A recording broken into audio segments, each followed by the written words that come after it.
आकाशवाणी मन की बात. माननीय पंतप्रधान श्री नरेंद्र मोदी यांनी जनतेशी साधलेल्या संवादाचा मराठी अनुवाद आता प्रसारित करीत आहोत. माझ्या प्रिय देशवासियांनो, नमस्कार.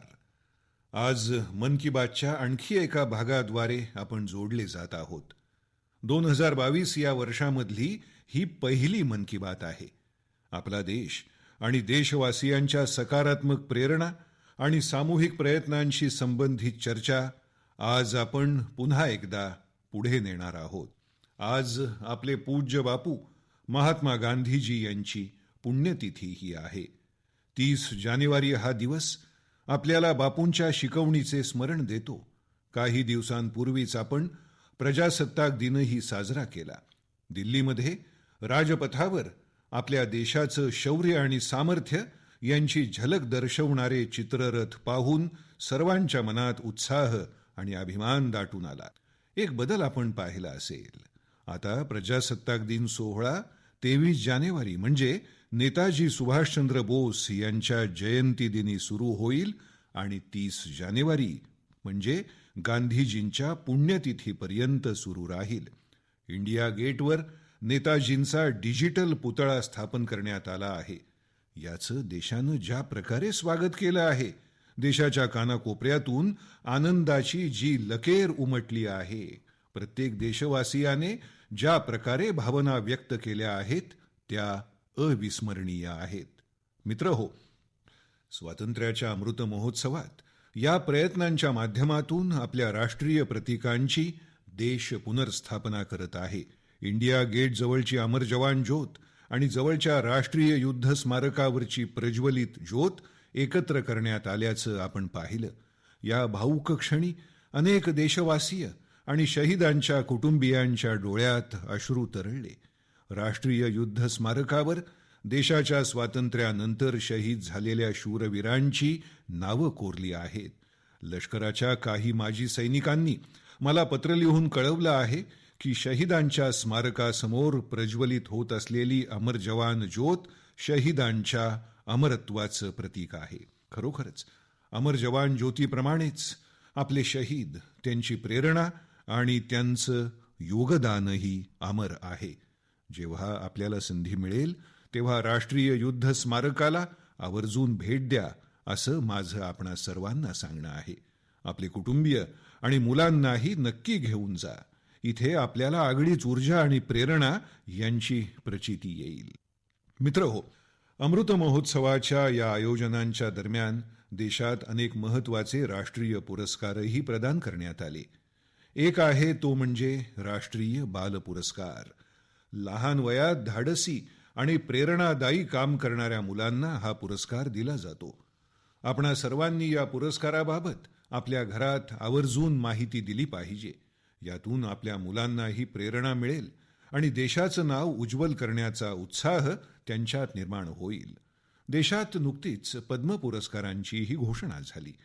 पद्म पुरस्कार प्राप्त व्यक्तींच्या नामावलीत अशी अनेक नावं आहेत ज्यांच्याबद्दल लोकांना फारशी माहिती नाही. आपल्या देशाचे प्रसिद्धीपासून दूर असलेले हे नायक आहेत, ज्यांनी सर्वसामान्य परिस्थितीमध्ये असामान्य कार्य केलं आहे. जसं की उत्तराखंडमधल्या बसंती देवीजी यांना पद्मश्रीने सन्मानित करण्यात आलं आहे. बसंती देवी यांनी आपल्या आयुष्यात सदैव संघर्ष केला. त्यांच्या पतीचं अकाली निधन झाल्यानंतर त्या एका आश्रमात राहू लागल्या. इथे राहून त्यांनी नदी वाचवण्यासाठी संघर्ष केला आणि पर्यावरणासाठी बहुमोल योगदान दिलं. महिला सबलीकरणासाठीही त्यांनी मोठं कार्य केलं आहे. अशाच प्रकारे मणिपूरच्या 77 वर्षाच्या लौरेम्बम बिनो देवी दशकांपासून मणिपूरच्या लिबा वस्त्रकलेचं संरक्षण करत आहेत. त्यांनाही पद्मश्रीनं सन्मानित करण्यात आलं आहे.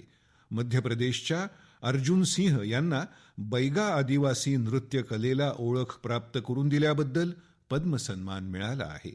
पद्म सन्मान प्राप्त करणारी आणखी एक व्यक्ती आहे श्रीमान आमाई महालिंगा नाईक. हे कर्नाटकमध्ये राहणारे एक शेतकरी आहेत. त्यांना काही लोक टनेलमॅनही म्हणतात. शेतीमध्ये त्यांनी असे कल्पक प्रयोग केले आहेत जे पाहून कोणालाही आश्चर्य वाटेल. त्यांच्या प्रयत्नांचा छोट्या शेतकऱ्यांना मोठा फायदा होत आहे.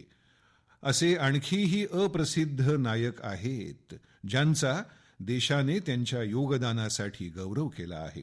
त्यांच्याबद्दल जाणून घेण्याचा आपणही नक्कीच प्रयत्न करा. यातून जीवनात आपल्याला बरंच काही शिकायला मिळेल. माझ्या प्रिय देशवासियांनो, अमृत महोत्सवाबाबत आपण सर्वजण मला अनेक पत्र आणि संदेश पाठवत आहात, अनेक सूचनाही करत आहात. याच शृंखलेत मला काही अविस्मरणीय अनुभव आले. मला 1 कोटीहून अधिक मुलांनी आपली मन की बात पोस्ट कार्डद्वारे लिहून पाठवली. ही 1 कोटी पोस्ट कार्ड देशाच्या वेगवेगळ्या भागातून आली आहेत, परदेशातूनही आली आहेत. वेळ काढून यातली बरीचशी पोस्ट कार्ड वाचण्याचा मी प्रयत्न केला. देशाच्या भविष्याप्रती आपल्या नव्या पिढीचे विचार किती व्यापक आहेत याची प्रचिती या पोस्टकार्डमधून येते. मन की बातच्या श्रोत्यांसाठी काही पोस्टकार्ड मी वाचू इच्छितो. आसाममधल्या गुवाहाटी इथून रिद्धिमा स्वर्गियारीचं हे पोस्टकार्ड आहे. रिद्धिमा 7वीची विद्यार्थिनी आहे. तिनं लिहिलं आहे, स्वातंत्र्याच्या 100व्या वर्षात एक असा भारत ती पाहू इच्छिते जो जगातला सर्वात स्वच्छ देश असेल, जो दहशतवादापासून संपूर्णपणे मुक्त असेल, 100% साक्षर देशांमध्ये त्याचा समावेश असेल, ज्यामध्ये 0 अपघात असतील आणि शाश्वत तंत्रज्ञानातून अन्न सुरक्षेत तो सक्षम असेल. रिद्धिमा, आपल्या देशाच्या कन्या जो विचार करतात, जी स्वप्न देशासाठी पाहतात, ती तर पूर्ण होतातच. जेव्हा सर्वांचे प्रयत्न एकत्रित होतील, आपली युवा पिढी हे लक्ष्य डोळ्यासमोर ठेवून काम करेल, तेव्हा आपण जसा भारत घडवू इच्छित आहात तसा नक्कीच घडेल. उत्तर प्रदेशातल्या प्रयागराज इथल्या नव्या वर्माकडूनही एक पोस्टकार्ड आलं आहे. नव्यानं लिहिलं आहे की 2047 मध्ये अशा भारताचं स्वप्न आहे जिथे सर्वांना सन्मानाचं जीवन मिळावं, जिथे शेतकरी समृद्ध असावा आणि भ्रष्टाचाराला थारा नसावा. नव्याचं देशासाठीचं स्वप्न अतिशय प्रशंसनीय आहे. या दिशेनं देश झपाट्याने वाटचालही करत आहे. भ्रष्टाचारमुक्त भारताचा उल्लेख आपण केला आहे. भ्रष्टाचार एखाद्या वाळवीप्रमाणे देश पोखरून काढतो. त्यापासून मुक्त होण्यासाठी 2047 ची वाट कशाला पाहायची? हे काम आपण सर्व देशवासियांनी, आजच्या युवा पिढीने मिळून करायचं आहे. लवकरात लवकर करायचं आहे. आणि त्यासाठी सर्वात आवश्यक आहे ते म्हणजे आपण आपल्या कर्तव्याला प्राधान्य द्यायचं. जिथे कर्तव्य बजावण्याची जाणीव असते, कर्तव्याला सर्वात पहिलं प्राधान्य असतं, तिथे भ्रष्टाचार फिरकतही नाही. मित्रहो, आणखी एक पोस्टकार्ड माझ्या समोर आहे. चेन्नईमधून मोहम्मद इब्राहिम याचं. 2047 मध्ये भारत संरक्षण क्षेत्रात एक सामर्थ्यवान शक्ती म्हणून पाहण्याची त्याची इच्छा आहे. चंद्रावर भारताचा आपला संशोधन तळ असावा. मंगळावर मानवी वस्ती वसवण्याचं काम भारतानं सुरू करावं. त्याचबरोबर आपली वसुंधरा प्रदूषण मुक्त करण्यात भारताची मोठी भूमिका इब्राहिम पाहत आहे. इब्राहिम, आपल्यासारखे युवा ज्या देशाकडे आहेत त्या देशासाठी काहीच अशक्य नाही. मित्रहो, माझ्यासमोर आणखी एक पत्र आहे. मध्य प्रदेशमधल्या रायसेनच्या सरस्वती विद्या मंदिरात 10वीत शिकणारी विद्यार्थिनी भावना हिचं. सर्वप्रथम मी सांगू इच्छितो की ज्या प्रकारे आपण पोस्ट कार्ड तिरंग्याने सजवलं आहे ते मला खूपच आवडलं. क्रांतिकारक शिरीष कुमार बद्दल भावनाने लिहिलं आहे. मित्रहो, गोव्यामधून मला लॉरेन्शियो परेराचं पोस्ट कार्डही मिळालं आहे. ही 12वीची विद्यार्थिनी आहे. या पत्राचा विषय आहे स्वातंत्र्याचे अप्रसिद्ध नायक. याचा आशय मी आपल्याला सांगतो. यात लिहिलं आहे, भिकाजी कामा भारतीय स्वातंत्र्य लढ्यात सहभागी झालेल्या शूर महिलांपैकी एक होत्या.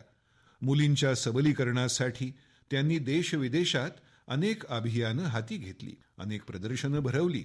भिकाजी कामा या निश्चितच स्वातंत्र्य लढ्यातल्या सर्वात धाडसी महिलांपैकी एक होत्या. 1907 मध्ये त्यांनी जर्मनीमध्ये तिरंगा फडकावला होता.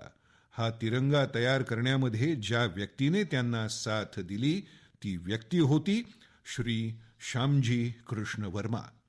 श्री श्यामजी कृष्ण वर्माजी यांचं निधन 1930 मध्ये जिनिव्हा इथे झालं. त्यांची अंतिम इच्छा होती की भारताला स्वातंत्र्य प्राप्त झाल्यानंतर त्यांच्या अस्थी भारतात आणल्या जाव्यात. 1947 मध्ये स्वातंत्र्याच्या दुसऱ्याच दिवशी त्यांच्या अस्थी भारतात परत आणायला हव्या होत्या. मात्र हे घडलं नाही. कदाचित परमात्म्याची इच्छा असावी की हे काम मी करावं आणि हे काम करण्याचं भाग्य मला लाभलं. मी जेव्हा गुजरातचा मुख्यमंत्री म्हणून काम करत होतो तेव्हा 2003 मध्ये त्यांच्या अस्थी भारतात आणण्यात आल्या. श्यामजी कृष्ण वर्मा यांच्या स्मृतीप्रित्यर्थ त्यांच्या जन्मस्थळी कच्छच्या मांडवी इथे एक स्मारक उभारण्यात आलं आहे.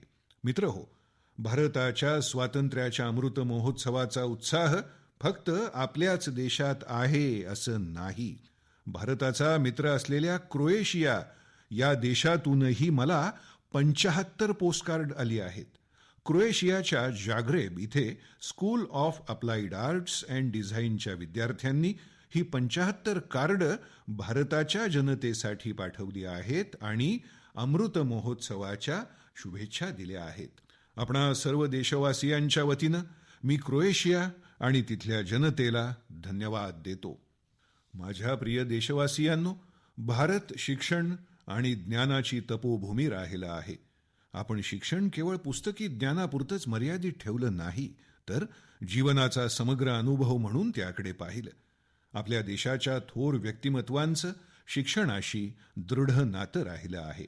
पंडित मदन मोहन मालवीयजी यांनी बनारस हिंदू विद्यापीठाची स्थापना केली, तर महात्मा गांधी यांनी गुजरात विद्यापीठ निर्मितीत महत्वाची भूमिका बजावली. गुजरातमधल्या आणंद इथे एक खूपच उत्तम स्थान आहे, वल्लभ विद्यानगर. सरदार पटेल यांच्या आग्रहावरून त्यांचे 2 सहकारी भाई काका आणि भिकाभाई यांनी तिथल्या युवकांसाठी शिक्षण केंद्राची स्थापना केली. अशाच प्रकारे पश्चिम बंगालमध्ये गुरुदेव रवींद्रनाथ टागोर यांनी शांतिनिकेतनची स्थापना केली. महाराजा गायकवाड हेही शिक्षणाच्या प्रमुख समर्थकांपैकी एक होते. त्यांनी अनेक शिक्षण संस्था उभारल्या आणि डॉक्टर आंबेडकर आणि श्री ऑरबिंदो यांच्यासह अनेकांना उच्च शिक्षणासाठी प्रेरित केलं. अशाच महान व्यक्तींमध्ये एक नाव आहे, ते म्हणजे राजा महेंद्र प्रताप सिंह यांचं. राजा महेंद्र प्रताप सिंहजी यांनी एक तांत्रिक शाळा स्थापन करण्यासाठी आपलं घरच सुपूर्द केलं होतं. अलीगड आणि मथुरा इथे शिक्षण केंद्राच्या निर्मितीसाठी त्यांनी मोठी आर्थिक मदत केली. काही दिवसांपूर्वी अलीगडमध्ये त्यांच्या नावाच्या एका विद्यापीठाचं भूमिपूजन करण्याचं भाग्य मला लाभलं. शिक्षणाचा प्रकाश जनतेपर्यंत पोहोचवण्याची ती भावना भारतात आजही कायम आहे, याचा मला आनंद आहे. या भावनेमधली सर्वात सुंदर बाब काय आहे हे आपण जाणता का? ही बाब म्हणजे शिक्षणाबाबतची ही जागरूकता समाजाच्या प्रत्येक स्तरात दिसून येत आहे. तमिळनाडूतल्या त्रिप्पूर जिल्ह्यातल्या उदुमलपेट ब्लॉक इथे राहणाऱ्या तायम्मलजी यांचं उदाहरण तर अतिशय प्रेरणादायी आहे. तायम्मलजी यांच्याकडे स्वतःची जमीन नाही. अनेक वर्षांपासून त्यांचं कुटुंब नारळ पाण्याची विक्री करून आपला चरितार्थ चालवत आहे. आर्थिक परिस्थिती चांगली नसली तरी आपल्या मुलामुलींना शिक्षण देण्यात तायम्मलजी यांनी कोणतीही उणीव ठेवली नाही. त्यांची मुलं चिन्नविरमपट्टी पंचायत युनियन मिडल स्कूलमध्ये शिकत होती. एक दिवस शाळेतल्या पालकांच्या बैठकीत असा विषय निघाला की वर्गांची आणि शाळेची स्थिती सुधारली पाहिजे, शाळेतील पायाभूत सुविधा व्यवस्थित केल्या पाहिजेत. तायम्मलजी देखील त्या बैठकीत उपस्थित होते. त्यांनी सगळं ऐकलं. या बैठकीतली चर्चा शेवटी या कामांना पैसे कमी पडतात या विषयावर आली. याच्यानंतर तायम्मलजींनी जे केलं त्याची कोणी कल्पना देखील करू शकलं नसतं. नारळ पाणी विकून थोडेफार पैसे कमावणाऱ्या तायम्मलजींनी 1,00,000 रुपये शाळेसाठी दान केले. खरंच असं करण्यासाठी खूप मोठं मन पाहिजे, सेवाभाव पाहिजे. तायम्मलजींचं म्हणणं आहे की आत्ताच्या शाळेत 8व्या वर्गापर्यंत शिक्षण होतं. आता जेव्हा शाळेतील पायाभूत सुविधा सुधारतील तेव्हा शाळेत उच्च माध्यमिक वर्गापर्यंत शिक्षण सुरू होईल. आमच्या देशातल्या शिक्षण विषयक ह्याच भावनेचं मी वर्णन करत होतो. मला IIT BHUच्या माजी विद्यार्थ्याने दिलेल्या अशाच प्रकारच्या देणगीविषयी कळलं आहे. BHUचे माजी विद्यार्थी असलेल्या जय चौधरीजींनी IIT BHU फाउंडेशनला $1 मिलियन म्हणजे जवळजवळ 7.5 करोड रुपये देणगी दाखल दिले आहेत. मित्रांनो, आमच्या देशात वेगवेगळ्या क्षेत्रांशी जोडले गेलेले खूप लोक आहेत, जे दुसऱ्यांना मदत करून समाजाविषयीचं आपलं कर्तव्य बजावत आहेत. मला खूप आनंद आहे की अशा प्रकारचे प्रयत्न उच्च शिक्षणाच्या क्षेत्रात, खास करून आमच्या वेगवेगळ्या IITs म्हणजेच भारतीय तंत्र शिक्षण संस्थांमध्ये नेहमी बघायला मिळत आहेत. केंद्रीय विश्वविद्यालयांमध्ये देखील अशा प्रकारच्या प्रेरक उदाहरणांची कमतरता नाही. या प्रकारचे प्रयत्न आणखी वाढवण्यासाठी गेल्या वर्षी सप्टेंबरमध्ये देशभरात विद्यांजली अभियानाची सुरुवात झाली आहे. याचा उद्देश वेगवेगळ्या संघटनांकडून CSR आणि खाजगी क्षेत्रातील योगदानातून देशभरातील शाळांमधील शिक्षणाच्या गुणवत्तेत सुधारणा आणणं हा आहे. विद्यांजली अभियान सामुदायिक भागीदारी आणि जबाबदारीची भावना वाढवत आहे. आपल्या शाळा महाविद्यालयाशी नेहमी संपर्कात राहणं, आपल्या क्षमतेनुसार काही न काही योगदान देत राहणं ही अशी एक गोष्ट आहे जिचं समाधान आणि आनंद हा त्याचा अनुभव घेतल्यावरच कळतो. माझ्या प्रिय देशवासियांनो, निसर्गाविषयी प्रेम आणि प्रत्येक जीवाविषयी करुणा ही आमची संस्कृती देखील आहे आणि आमचा स्वभाव देखील आहे. नुकतीच जेव्हा मध्य प्रदेशातील पेंच व्याघ्र प्रकल्पातील एक वाघीण हे जग सोडून गेली, तेव्हा आमच्या याच संस्कारांची झलक दिसली. या वाघिणीला लोक कॉलरवाली वाघीण असं म्हणत. वन विभागानं तिला T15 असं नाव दिलं होतं. या वाघिणीच्या मृत्यूनं लोकांना इतकं भावुक केलं की जसं काही त्यांचा आपला कुणीतरी नातेवाईक हे जग सोडून गेला आहे. लोकांनी वाघिणीचे रीतसर अंतिम संस्कार केले. संपूर्ण सन्मानानं आणि प्रेमानं वाघिणीला निरोप दिला. आपण सुद्धा ही छायाचित्र सामाजिक माध्यमांवर नक्कीच पाहिली असतील. आम्हा भारतीयांच्या मनात असलेल्या निसर्ग आणि जीवसृष्टीविषयीच्या प्रेमाचं संपूर्ण जगात खूप कौतुक झालं. कॉलरवाल्या वाघिणीनं आपल्या आयुष्यभरात 29 बछड्यांना जन्म दिला आणि 25 बछड्यांचं संगोपन करून मोठं केलं. आम्ही T15चं जगणं देखील साजरं केलं आणि जेव्हा तिने हे जग सोडलं तेव्हा अत्यंत भावनापूर्ण निरोप देखील दिला. हीच तर भारतीय लोकांची विशेषता आहे. आम्ही प्रत्येक चैतन्यपूर्ण जीवाशी प्रेमाने संबंध जोडतो. असंच एक दृश्य यावेळी प्रजासत्ताक दिनाच्या संचलनाच्या वेळी देखील बघायला मिळालं. या संचलनावेळी राष्ट्रपतींच्या अंगरक्षक दलातील विराट घोड्यानं आपल्या शेवटच्या संचलनामध्ये भाग घेतला होता. विराट घोडा 2003 मध्ये राष्ट्रपती भवनात आला होता आणि प्रत्येक वर्षी प्रजासत्ताक दिनी कमांडंट चार्जर म्हणून तो आघाडीवर राहत असे. जेव्हा कोणा विदेशी राष्ट्राध्यक्षांचं राष्ट्रपती भवनात स्वागत होत असे त्यावेळी देखील तो आपली ही महत्वाची भूमिका बजावत असे. यावर्षी सैन्य दिवसाच्या वेळी विराट घोड्याला सेना प्रमुखांकडून COAS प्रशस्तीपत्र दिलं गेलं होतं. विराटच्या विराट सेवा पाहून त्याला त्याच्या सेवानिवृत्तीच्या नंतर तितक्याच विराट रीतीने निरोप दिला गेला. माझ्या प्रिय देशवासियांनो, जेव्हा निष्ठापूर्वक प्रयत्न होतात, उदात्त वृत्तीनं काम होतं, तेव्हा त्याचे चांगले परिणाम देखील दिसून येतात. याचं एक उत्तम उदाहरण समोर आलं आहे. ते आसामचं. आसामचं नाव घेतल्यावर तिथले चहाचे मळे आणि अनेक राष्ट्रीय उद्यानांचा विचार जसा मनात येतो तसंच एकशिंगी गेंड्याचं चित्र पण आपल्या मनात उमटतं.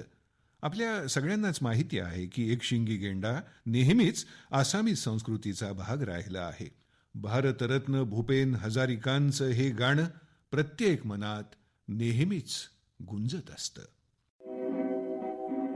কাজিৰঙাৰ চিৰ সেউজ পৰিৱেশ হস্তি ব্যাঘ্ৰৰে পাত এক খড়গড় গড় পৃথিৱীয়ে চাই পক্ষীৰ সুৱদীয়া প্ৰকাশ মোৰ কাজিৰঙা নহয় যে বন্য.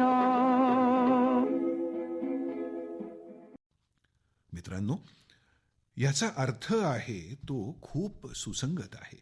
या गाण्यात म्हटलं आहे की काझीरंगाचा हिरवागार परिसर, हत्ती आणि वाघांचं घर, एक शिंगी गेंड्याची भूमी बघा आणि पक्ष्यांचा मधुर आवाज ऐका.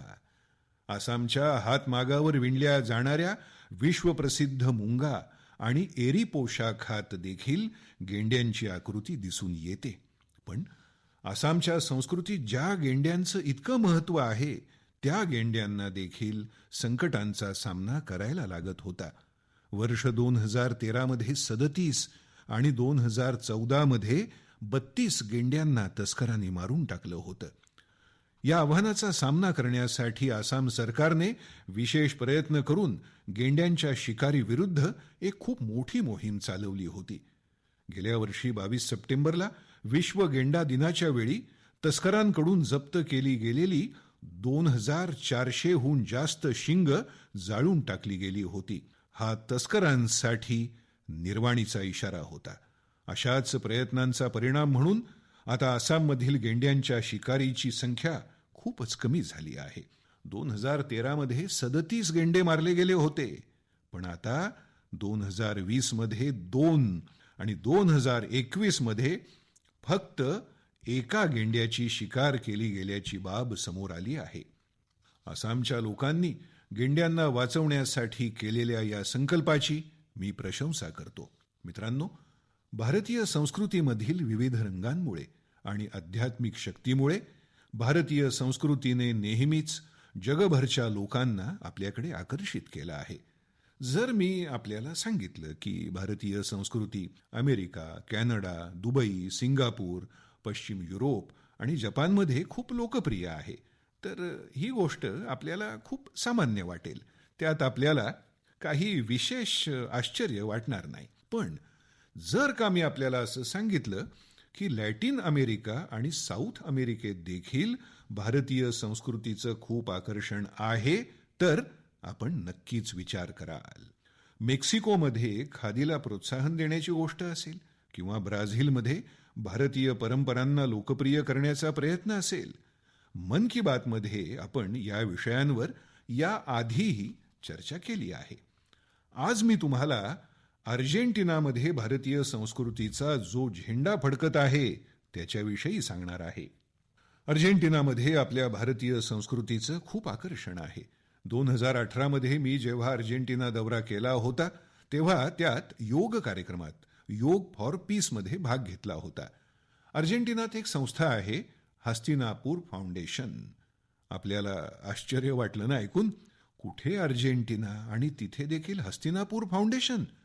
हे फाउंडेशन अर्जेंटिनातील भारतीय वैदिक परंपरांच्या प्रचारासाठी कार्यरत आहे. याची स्थापना 40 वर्षांपूर्वी मॅडम प्रोफेसर आयडा एल्ब्रेक्ट यांनी केली होती. आता प्रोफेसर आयडा एल्ब्रेक्ट 90 वर्षांच्या होणार आहेत.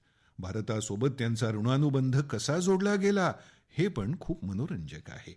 जेव्हा त्या 18 वर्षांच्या होत्या तेव्हा पहिल्यांदा भारतीय संस्कृतीच्या शक्तीशी त्यांचा परिचय झाला. त्यांनी भारतात बराच काळ व्यतीत केला. भगवद्गीता आणि उपनिषदांविषयी सखोल माहिती घेतली.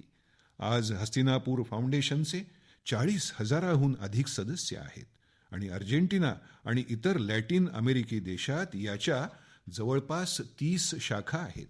हस्तिनापुर फाउंडेशनने स्पॅनिश भाषेत 100हून अधिक वैदिक आणि दार्शनिक ग्रंथ प्रकाशित केले आहेत.